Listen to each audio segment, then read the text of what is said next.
আমাদেরকে আল্লাহ রাব্বুল আলামিন তার রহমত থেকে নিরাশ হতে বারণ করছেন।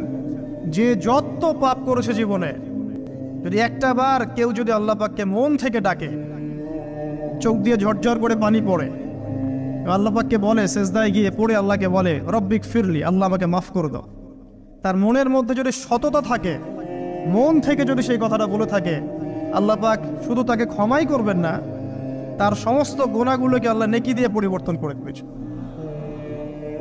একটা হাদিস পড়ছিলাম, নবী করিম সাল্লাল্লাহু আলাইহি ওয়াসাল্লাম তিনি বলছেন যে লাম্মা কাদাল্লাহুল খালক, যখন আল্লাহ রাব্বুল আলামিন এই মহাবিশ্ব সৃষ্টি করেন, তখন আল্লাহ রাব্বুল আলামিন কাতাবা কিতাবান, একটা কিতাব লিখেছেন, একটা কিতাব আছে আল্লাহর কাছে। কাতাবা কিতাবান ফাহুয়া ইনদাহু ফাওকাল আরশ, যেই কিতাবটা আল্লাহর নিজের কাছে আছে আরশের উপরে, সেখানে আল্লাহ পাক লিখে রেখেছেন। কি লিখেছেন? ইন্না রাহমাতি সাবাকাত গদাবি, প্রতিটা ক্ষেত্রেই আমার রহমত, আমার দয়া, আমার করুণা আমার গজবকে পরাজিত করেছে। মানে আল্লাহ রাব্বুল আলামিনের গজব এর উপরে আল্লাহ পাকের রহমত অবস্থান করছে। জীবনের কোনো ক্ষেত্রে হতাশ হওয়ার কোনো সুযোগ নাই। আজকে পারিবারিক ভাঙন বলেন, ব্যক্তি পর্যায়ের আত্মিক ধ্বংসই বলেন, সমাজের বিপর্যয় বলেন, যাই বলেন, পিছনে একটা বড় কারণ আছে। সেটা হলো আল্লাহ থেকে দূরে থাকা মানুষ, আল্লাহ থেকে হতাশ হয়ে যাওয়া। আর এই কাজটা শয়তান পড়িয়েছে মানুষকে আল্লাহ থেকে দূরে সরানোর জন্য। কিন্তু আল্লাহ রাব্বুল আলামিনের কাছে কেউ যদি যেতে চায়, মন থেকে যদি আল্লাহকে একটা বারও ডাকে, আল্লাহ পাক এক ডাকের মাধ্যমেও তার গুনাহ মাফ করতে পারে। দুজন ব্যক্তির ঘটনা পড়লাম। একজন ব্যক্তি প্রচন্ড রকম আবেদ, প্রচুর ইবাদত করে। আপনারা জানেন ইবলিসও কিন্তু আবেদ ছিল, ইবলিস কিন্তু প্রচুর ইবাদত করেছে।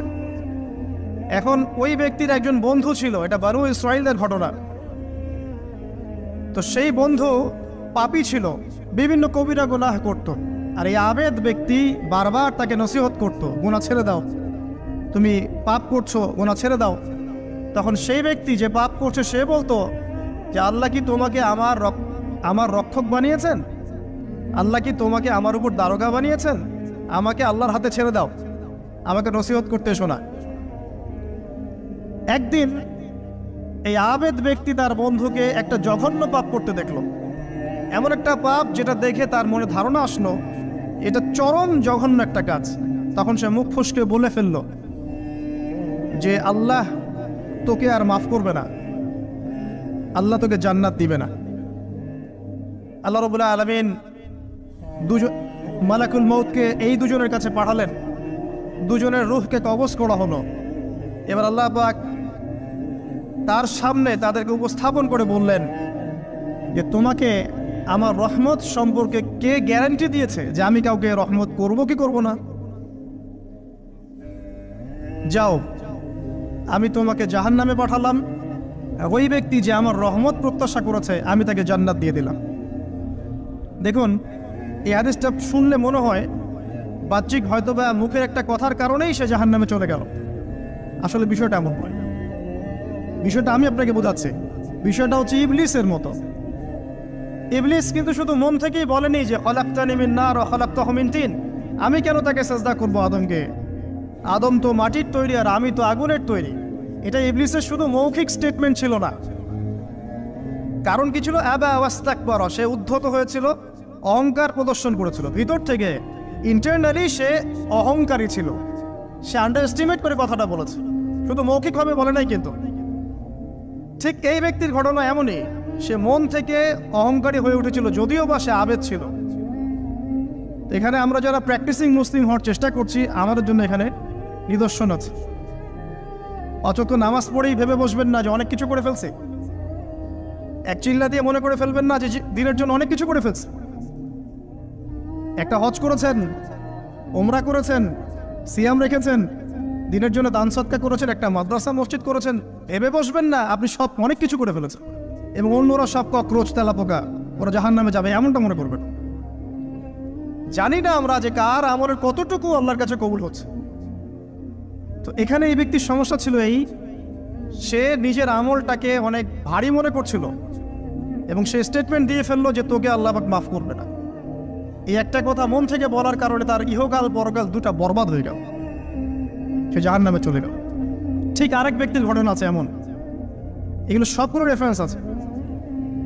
এক ব্যক্তি প্রচুর ইবাদত করত, আল্লাহ পাক তার ইবাদত করার জন্যে পাহাড়ের চূড়ায় একটা সুন্দর ব্যবস্থাও করে দিয়েছিলেন। সেখানে ডালিম গাছ হতো, ঝর্ণা আসতো, খাবারের কোনো অভাব নাই। হাদিসে এসেছে 500 বছর সে ইবাদত করেছে। কত বছর?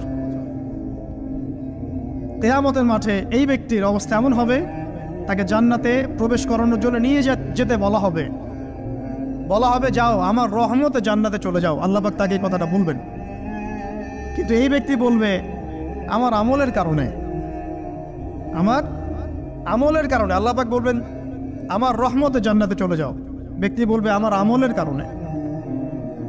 আল্লাহ রাব্বুল আলামিন তখন তাকে দেওয়া সমস্ত নেয়ামতগুলোকে এক পাল্লায় করবেন, আর তার সমস্ত আমলকে আরেক পাল্লায় করবেন। তারপর দেখা যাবে আল্লাহর সমস্ত নেয়ামত তার একটা চোখের সমান হয় নাই। কথা কি বুঝতে পারছেন? একটা চোখের যে নেয়ামত আল্লাহ পাকের, সমস্ত আমল ও 500 বছরের ইবাদত এতটুকু হয়নি। তারপর তাকে বলা হবে ওকে জাহান্নামে নিয়ে যাও। এবার জাহান্নামে যাওয়ার সময় সে বলবে আল্লাহ তোমার রহমতে আমাকে মাফ করে দাও। তখন আল্লাহ পাক তাকে আবার ডেকে নিয়ে আসবে, বলবেন যে তোমাকে যে আমি ইবাদত করার জায়গা করে দিয়েছিলাম, এটাকে তুমি নিজে করেছো না আমি করেছি? সে বলবে আপনি করেছেন। তোমাকে যে আমি সৃষ্টি করেছিলাম তখন কি তুমি কোনো আমল করেছিলে? বলবে না। তাহলে তোমাকে যে সৃষ্টি করেছি আমি, এটা কি তোমার আমলের কারণে? না। তোমাকে সারা দুনিয়াতে এত নিয়ামত দিয়েছি, এটা কি তোমার আমলের কারণে? সে বলবে না। তখন তাকে জান্নাতে প্রবেশ করানো হবে। কিয়ামতের মাঠে এমন অনেক ঘটনা ঘটবে যেটা আমাদের চিন্তার বাইরে। আরেকজন ব্যক্তিকে ডেকে আনা হবে, যে ব্যক্তি একটা দুটা নয় বরং 100টা খুন করেছে। সে 99 জন মানুষকে হত্যা করার পর ফতোয়া খুঁজে বেড়াচ্ছিল যে আমার তওবা কবুল হবে কিনা। একজন আবেদের কাছে গিয়েছে। আবেদ আর আলেম কিন্তু এক জিনিস না। আবেদ মানে যে প্রচুর ইবাদত করে, তার জ্ঞান কম, সে শুধু জানে কিভাবে ইবাদত করতে হয়। আলেম হচ্ছে সে যে শরীয়তের গভীর জ্ঞান জানে, আবার ইবাদতও করে। আবার যারা জ্ঞান আছে আমল নাই, সেও কিন্তু প্রকৃত আলেম না। প্রচুর জ্ঞান আছে কিন্তু জ্ঞান অনুযায়ী আমল করে না, সেও কিন্তু প্রকৃত আলেম নন। এবার আসেন তো, এই আবেদের কাছে গিয়ে সে বলছে আমার কি ক্ষমা হবে? আমি 99টা খুন করেছি। সে বলল তোমার আবার ক্ষমা? তোমার ক্ষমা নাই। তখন এই ব্যক্তি এই আবেদকে হত্যা করে 100টা খুন পূর্ণ করলো, ওকেও সে মেরে ফেলছে। আমার ক্ষমাই হবে না তো তোর বেঁচে থাকার কি দরকার? তুইও মর। কি বুঝতে পারলেন? বর্তমান বিশ্বের উগ্র মাথার পলিটিশিয়ানদের মতো অবস্থা। আমার দেশের সমস্যা, তোর দেশ পারমাণবিক বোম্বের উড়াই দিব, মানে এরকম একটা অবস্থা। তো আল্লাহ রাব্বুল আলামিন এই ব্যক্তির মধ্যে একটা চেতনা তৈরি করলেন যে আমাকে তওবা করতে হবে। সে তখন সার্চ করতে লাগলো আরো কোনো আলেম আছে কিনা। এরপর অনেক দূরে একজন আলেমের সন্ধান পাওয়া গেল। সে সেখানে গেল, তাকে গিয়ে বলল আমার কি ক্ষমা হবে? সে আলেম তাকে বলল হ্যাঁ তোমারও ক্ষমা হতে পারে, যাও তুমি ইস্তেগফার করো এবং এই এলাকা থেকে অন্য এলাকায় চলে যাও। মানে যে এলাকায় তুমি অনেক দিন ছিলে, যেখানে তুমি অনেক পাপ কাজ করেছো, এখানে থাকার দরকার নাই। তওবা করে তুমি অন্য কোথাও চলে যাও, নতুন একটা জীবন শুরু করো। এখানে থাকলে হবে কি, তোমার স্মৃতিগুলো তোমাকে তাড়িয়ে বেড়াবে এবং মানুষ তোমাকে খারাপ নজরে দেখতেই থাকবে, তুমি তখন কষ্ট পাবে। এই জন্য তুমি চলে যাও। তো চলে যেতে যেতে সে রাস্তায় ইন্তেকাল করে। এবার তার রূহ নিবে কে? এই জন্য দুদল ফেরেশতা আসছেন, জান্নাতি এবং জাহান্নামী। তাদের মধ্যে বাক বিতরটা হচ্ছে কে রূহ নিয়ে যাবে। তো জাহান্নামের ফেরেশতারা বলছেন সে এতগুলো খুন করেছে, তার রূহটা আমরা নিব। আর জান্নাতি ফেরেশতারা বলছেন না, সে তওবা করতে এসেছিল, অতএব সে আল্লাহর অভিমুখী হয়েছে, তার রূহটা আমরা নিব। আল্লাহ পাক এখানে একটা কৌশল করলেন। আল্লাহ পাক ফেরেশতাদেরকে বললেন তোমরা রাস্তাটাকে পরিমাপ করে দেখো, যেদিকে যাচ্ছিল তার পরিমাপ বেশি নাকি যেখান থেকে এসেছে ওর পরিমাণ বেশি। আল্লাহ পাক জমিনকে আদেশ করলেন হে জমিন তুমি প্রশস্ত হয়ে যাও। এবার পরিমাপ করে দেখা গেল সে তওবার দিকে আসছিল এর পরিমাণটা বেশি। এই একটা কাজের ওসিলা আল্লাহ পাক তাকে মাফ করে দিলেন। মনে রাখবেন, এটা মৌখিক বিষয় ছিল না, সে মন থেকে ভিতর থেকে কিন্তু সে আল্লাহর প্রতি অনুগত হয়েছিল। এই মনের বিষয়টা আল্লাহ ছাড়া কেউ জানে না। আপনি দেখতে পারেন সমাজে অনেকে দাড়ি টুপি পাগড়ি জুব্বা সব লাগিয়ে ঘুরছে, তো বিশ্বাস করেন তাদের মনটা এমনও হতে পারে যে জানোয়ারের চেয়েও কুৎসিত, এমনও হতে পারে। আবার আপনি দেখবেন সমাজে এমন অনেক মানুষ ঘুরছে যারা হয়তো অনেক পাপে লিপ্ত মনে হচ্ছে, কিন্তু মনের মধ্যে সততা আছে। আর যার মনের মধ্যে সততা আছে, আল্লাহ বা কোনো না কোনো দিন ইনশাআল্লাহ তাকে হেদায়েত দিবে। এটা আমরা আমাদের অভিজ্ঞতা থেকেও দেখেছি। এমন অনেক মানুষকে আমরা দেখেছি যে ড্রাগ অ্যাডিক্টেড ছিল, মিউজিক করেছে, হারাম সম্পর্কের মধ্যে ছিল, নামাজ ঠিক মতো পড়ে নাই, কিন্তু যখনই আল্লাহর কথা আলোচনা হতো দেখতাম সে খুবই শান্তভাবে মন থেকে কথা শুনছে।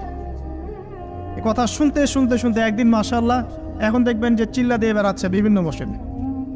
আল্লাহ হেদায়েত দিয়েছে, সব ছেড়ে দিয়েছে। এরকম মানুষের অভাব নাই কিন্তু সমাজে। তো এখানে আল্লাহ পাকের রহমত বা দয়ার একটা উজ্জ্বল দৃষ্টান্ত দেখতে পারবেন। ঠিক এরকম আরও একটা ঘটনা আছে বনু ইসরাইলের। এক ব্যক্তি এত পাপ করেছে যে শেষে মৃত্যুর সময় সে সন্তানদেরকে ডাকছে, ডেকে বলছে যে আমি যখন মারা যাব আমার লাশটাকে তোমরা কবর দিও না, যদি আল্লাহ পাক আমাকে ধরতে পারেন তাহলে খবর আছে আমার। আর কি করতে হবে? সে বলছে যে আমার দেহটাকে তোমরা পুড়িয়ে ফেলবে, এবং পুড়িয়ে ফেলার পরে ছাইগুলোকে একত্রিত করবা, করে অর্ধেক ছাই সমুদ্রে ভাসিয়ে দিবা, অর্ধেক ছাই বাতাসে উড়িয়ে দিবা। সন্তানরা তাই করলো। মৃত্যুর পর আল্লাহ পাক এই সমুদ্র এবং জমিনকে বাতাসকে আদেশ করলেন যে তোমরা ছাই জড়ো করে দাও। আর মানুষ আর জিন আল্লাহর কথা না শুনলেও এই প্রকৃতি আল্লাহ পাকের কথা শোনে। বিজ্ঞান বলে প্রকৃতি থেকে সব হচ্ছে। কি প্রকৃতি? প্রকৃতি কি, কাকে বলে? মানুষকে আল্লাহর ইবাদতকে বাদ দিয়ে প্রকৃতি পূজায় নিয়ে গেছে। এই পুরো প্রকৃতি আর মহাবিশ্বে এক আল্লাহর ইবাদত করে। কে সৃষ্টি করলো প্রকৃতি? প্রাকৃতিকভাবে হয়েছে সবকিছু বলে, আল্লাহ থেকে হয়েছে বলা যাবে না। বললে আপনি মৌলবাদী হয়ে যাবেন। আল্লাহ শব্দ ইউজ করলে আপনি মৌলবাদী হয়ে যাবেন। ধর্মতাত্ত্বিক শব্দগুলোকে আস্তে আস্তে উঠিয়ে দেওয়া হয়েছে। দেখবেন যুক্তি, বিজ্ঞান, দার্শনিক শব্দগুলোকে আনা হয়েছে। এটাও টেকনিক্যালি করা হয়েছে। কোনো সেকুলার মিডিয়াতে আপনি দেখবেন না ইনশাআল্লাহ বলছে। ইনশাআল্লাহ প্রমাণ করবে যে আপনি আস্তিক না নাস্তিক। তো প্রকৃতিকে আল্লাহ পাক আদেশ করলেন, এই সমুদ্র ছাই জড়ো করো, এই বাতাস ছাই জড়ো করো। তারা ছাই জড়ো করে দিল। এই ব্যক্তিকে বলা হচ্ছে তুমি জীবিত করে, আল্লাহ পাক বলছেন তুমি যে এই কাজটা করেছিলে, লিমা ফাআলতা হাদা, তুমি এই কাজটা কেন করেছো? তখন এই ব্যক্তি উত্তর দিচ্ছে, মিন খাশিয়াতিকা ইয়া রাব্বি ওয়া আনতা আ'লাম।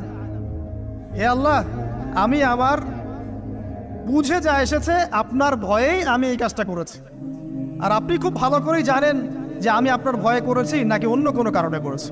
মানে আপনি আমার মনের কথা জানেন। আল্লাহ পাক তাকে মাফ করে দিলেন।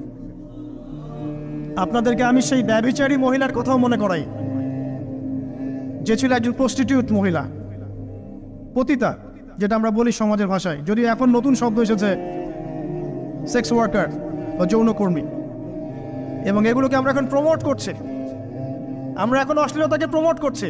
এই কথা বলতে আমাদের বুক কাঁপা উচিত নয় যে আমরা এখন অশ্লীলতাকে প্রমোট করছি। আমরা এখন কাপড় খোলার সংস্কৃতির দিকে যাচ্ছি। যে কাপড় খুলে দিয়েছিল ইবলিস। ইবলিস আমাদের বাবা মার কাপড় জান্নাতে খুলে দিয়েছিল, এটা কি জানেন? ফল খাওয়ার পরে এই ফল খেতে কে প্রলুব্ধ করেছে? ইবলিস। গাছের কাছে গিয়ে ফল ভক্ষণ করার পর সর্বপ্রথম আমাদের পিতামাতার গা থেকে কাপড় খুলে পড়ে গেছে। তা আমাদের পিতামাতাকে মহাবিশ্বে নগ্ন করে দিয়েছে ইবলিস, আর তার অনুসারীরা এই জমিনে আদম সন্তানদেরকে নগ্ন করছে এখন। অতএব এই যে একটা ট্রেন্ড এখন চলছে, দেখবেন হারাম রিলেশনশিপকে মিডিয়ার মধ্য দিয়ে প্রমোট করা হচ্ছে, মনে হয় একটা স্বাভাবিক বিষয়। কোনো বিষয়ই না এটা, যে কেউ জেনাই করতে পারে। জেনা, পর্ন খুব নর্মাল। হালাল ভাবে যদি আপনি বিয়ে শাদী করতে যান তখন সমস্যা হচ্ছে। হালাল ভাবে যদি আপনি বিয়ে করতে যান তখন সমস্যা হচ্ছে। হারামভাবে আপনি যা ইচ্ছা তাই করতে পারেন, সমাজে কেউ কিছু বলছে না। এখন বলছে এগুলো স্বাধীনতা। সুবহানাল্লাহ, কোন স্বাধীনতা? স্বাধীনতা বলে কোনো শব্দ নাই মহাবিশ্বে। এই পুরো বিশ্বের সমস্ত মানুষ আল্লাহর অধীনে পরাধীন। এই বিশ্বে যত মানুষ বসবাস করছে এখন, এরা কেউই স্বাধীন নয়। না কেউ স্বাধীন ছিল, না আছে, না থাকবে। সবাই আল্লাহ পাকের দাসত্বের অধীনে পরাধীন। স্বাধীন সেই এই পৃথিবীতে যে ব্যক্তি শয়তানের তাবেদারি করে, ও নফসের তাবেদারি করে, ও তো স্বাধীন, যা ইচ্ছা তাই করতে পারে। এই যে অশ্লীলতার প্রমোটিংটা চলছে, এটাকে পারিবারিকভাবে বন্ধ করতে হবে। আল্লাহ পাক আমাদেরকে বোঝার তৌফিক দান করুন। এগুলো যত বাড়বে সমাজে মহামারী আসবে, দেখে নিয়ে মহামারী আসবে, দুর্ভিক্ষ আসবে, সমাজে এমন সব রোগ ব্যাধির জন্ম হবে যেগুলো নামও শোনে নাই মানুষ কখনো, এবং সামনে ভূমিধস অপেক্ষা করছে, এগুলো আসবে। যাই হোক, ওই মহিলা, যে ব্যক্তি একজন যৌনকর্মী ছিল, বা যেটা আমরা বলি ব্যভিচারিণী মহিলা ছিল, একটা কুকুরকে দেখেছে সে পানি পান করার জন্য তৃষ্ণার্ত, সে এটাতে মায়া করে, দয়া করে তার মোজাটাকে নামিয়ে এই কূপ থেকে পানি উঠিয়ে কুকুরকে পান করিয়েছে।